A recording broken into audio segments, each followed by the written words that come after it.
Good morning. Good morning. It is Friday. My name is Frank Johnson. My name is Abraham Lawrence. And I'm Tim Goetz. And this is our morning take. And our goal here is to describe for you the movie that is going on in our head when we read the Bible. Today is December the 8th, 2023. This is episode number 235. And it's Friday, and you know I love Fridays. Who doesn't? We are not together on the weekends, but tomorrow is December 9th. It's a Saturday, and it is my second child's birthday tomorrow.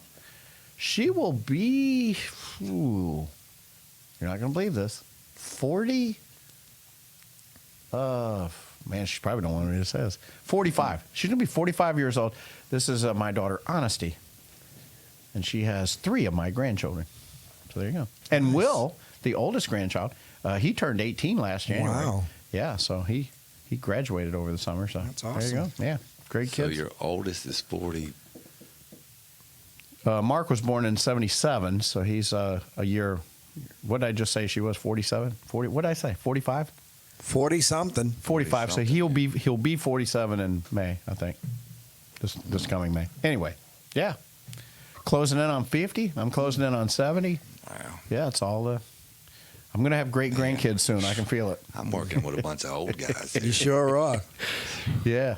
Yeah, but you joined the AARP, though, this year. I did. I said, yeah. Did you get all that stuff in the mail? I haven't yet. Oh, man. Usually when you're 50, boy, you get all that AARP stuff. I haven't got a whole lot yet. You know, the best part of Tim turning 50 was knowing that him and David Ross was in the same graduating class. And when Tim walked out, I went, I didn't know you were 50. And David goes, whoa, I'm only 49. Yeah, and then you're like, you know, it's really no difference. Like, 50. Yeah. I'm like, it's no difference, 49 and 50. I just thought he's making such a big deal. It's 1 year, you know what I mean? Yeah, come on. Because I don't know how you felt about it, Tim, but I always took the 9s the hardest. Like when I turned 29, that was a hard birthday for me. Because I was like, man, I really felt like my youth was over. Like, I'm going to be 30 on my next birthday. And then when I turned 39, that was, And then when I turned 49, I said, man, I'm an old guy. But it was always the 9s. Like, when I would literally turn 30, I'd be like, I'm just 30. No big deal. When I turned 40, I'd be like, I'm just 40. When I turned 60, I was like, I'm 60 years old. I've still got the brain of a 13-year-old boy. You know what I mean? I'm crazy. I'm try to be fun. I try to be cool. The kids know that. and I rarely get it done because now they're like my grandkids' age, you know? So I rarely am cool. Now they just patronize you. Yeah, they really do, yeah. In fact, they think it's cute that I try to be cool. That's hilarious. Yeah. I was trying to make fun of this one kid today, and he was just like, this is not happening, Mr. Johnson. All right, we need to finish this. We need to finish this story up. We're almost done. We're in Genesis chapter 48, and we only have a couple more weeks to do to get rid of Genesis, so we're going to do it. Yeah, where are we at? Like, have the kids come from between his legs yet, or where are we at? The blessing has happened, and he has put Ephraim before Manasseh, and we're in verse 21. Israel said to Joseph, behold, I'm about to die. So that's where we're at. So how do these guys know this? Oh, well, I mean. Because it seems like, Abraham knew, Yeah. Isaac knew. I believe God reveals it to him. I mean, I know that sounds like the right thing to say, but I really believe God reveals it to him. Yeah, because he knows he's going to, and he dies like shortly after that. Then he says to Joseph, you're going to close my eyes when I go. Yeah. I don't know, though, but wasn't it 17 years ago he said he was going to be dying soon? No. That's where you misunderstood that verse, and we talked about that being a Jewish thing. What he was saying was, my life is fulfilled. Oh, okay, yeah. Yeah, I can die now. Yeah. I can die a happy man. Because up to that point, he was miserable. Yeah. And now his son is there. He probably sees Manasseh and Ephraim. They're probably little babies at this point. He's just like, oh, my goodness, my life is complete. I can die now. I can die. We really even use that in our vernacular, too, sometimes. Yeah. Oh, absolutely. Like I've hit the lottery. Whew, I can die now. Everything is good. Everything's great. But we don't want to die, like you said. Yeah, because if Joseph was alive when Rachel died, he would have died, too. Oh, my goodness, yes. Yeah, he'll just go right with her. Yes. He says, I'm about to die, but God will be with you and bring you back to the land of your fathers. I give you one portion more than your brothers. which I took from the hand of the Amorite with my sword and my bow. And you see, So Joseph This is- actually gets a blessing here too. yeah, and this is probably significant that it's just them there and not the whole crew. Because could you imagine if they heard that? Yeah. And the way that we do know, like some of you listeners might go, well, how do you know that the brothers aren't there? Well, because the next verse says in chapter 49, which we'll get to on Monday, then Jacob summoned his sons and said, assemble yourselves. So they're not assembled Yeah, yet. yeah. Well, So how, it's- how is he in a position to give him anything? Because he's the ruler of the land. But Jacob is still his daddy. Yeah. Yeah, and but, this- But how is he in and a this- position to? but this portion is not in Egypt. This is in Oh, yeah, Sechem. that's right. Sechem. That's right. You know where the brothers caused all the calamity? They ended up taking over the land anyway. Yeah. I'm just showing my ignorance. No, here. no, you're fine. It's all good. No. Because honestly, if I'm a listener, that's exactly my question too. That would be the movie that's going on in my head. The guy's got everything, so how in the world are you giving him any more? And then here's the thing. Joseph's literally giving Jacob life. It would be like dating Taylor Swift. What are you going to give her for Christmas? Because she's got everything she could ever need or want, right?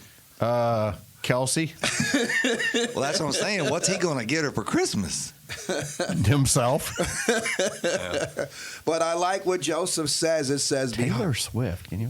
"Behold, I die, but God shall be Abraham with just you." went, Yeah, I'm not even. He just- I'm not even going there because don't get me started on that. Especially Taylor Swift. Yeah. It's like that. Especially her. All right, go ahead, Abe. I'm Listen, sorry.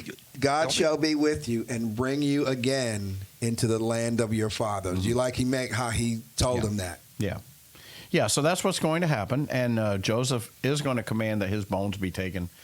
But they're going to stay in Egypt. And I'm For really. a good while. Yeah, for a good while. And of course, Jacob knows this too, right? Yes. I mean, he does because Abraham, a vision was given to Abraham that 400 years they were going to be in this land. And now Jacob realizes how they got there. Yep. They got there through me and my son that they sold into slavery. Yes. That's how we got here to start with. And now we're going to stay, and we're going to be here for quite some time. But you want to know what's interesting to me as I read that? Jacob never struck me as a warrior. Really? No, he never really did. Mama's boy. Because, Esau was always the one. So, it's interesting that out of that whole debacle that he claimed that whole territory. Well, I mean, it's promised him. Yeah. And he's got Simeon and Levi. Yeah. Who's going to go up against that? Nobody's going to. We got the Slash Brothers over here. You got that right. Abe, do we have man, I guarantee you, we've only got a couple of minutes left in the podcast, but it is a Friday. It's in December. We're like, 2 weeks out from Christmas, basically. Yeah, we are 2 weeks out from Christmas. Yes. Christmas will be in 2 weeks come Monday. And we're just crazy at this point. Yes. I mean, this nation, America especially, we're just crazy over this holiday.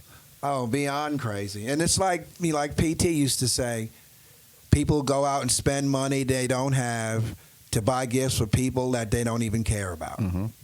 Yeah, and things that don't even matter. Yeah, or to impress people or, fill in the blank, So if we here at Our Morning Take can encourage you to do anything out there, this is the time to be going to church, fellowshipping with your brothers and sisters, really getting the feeling of Christmas. Take your family, and because all the churches are doing Christmassy things, Christmassy music. Man, that version of Little Drummer Boy we did Let a me couple tell weeks you. ago, was that not Oh, my something else? goodness. And the funny part about that, well, not funny, but, everybody's all about, changing up the, they're going to take a Christmas song and turn it into Whatever. fill in the blank. Yeah.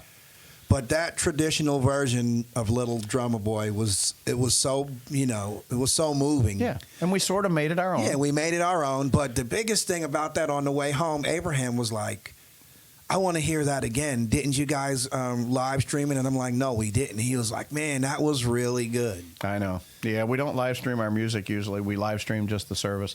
We used to get in trouble on YouTube, especially when we put it on YouTube or whatever, the copyright laws or whatever, but I don't know why. Man, we should have recorded that because you was burning it up. I I know. tell you. Yeah, that's the way it is. So anyway, That's the way it is. Wow. it's the way it is, man.